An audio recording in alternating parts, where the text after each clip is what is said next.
In this video, we're going to talk about our AC power measurement device, the Quarch IEC mains power analysis module. This device is designed to measure AC power, so that's what comes out of the wall, out of the plug, and goes straight into your device. And it can measure any device up to 10 amps of current.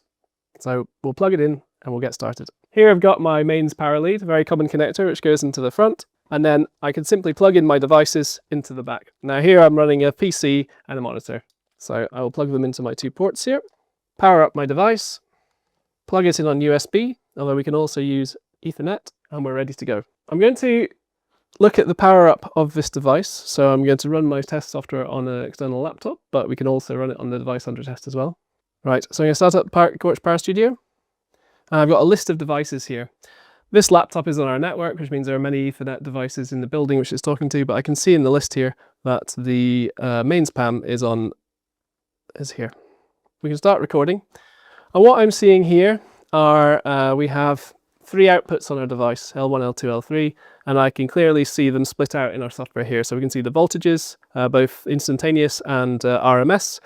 We can see instantaneous and RMS currents as well, and that gives us all the other measurements that would be of interest to us. When I start up the PC, I can see that I start to get some power consumption here, and I'm starting to see some changes. So we are streaming in this example, so we are recording at a fast sample rate, every 125 microseconds we're taking a sample, and we can do that indefinitely. So we can run this for hundreds of hours, we can script it, and we can collect data, an enormous amount of data with the product. Or we can use our graphical interface here.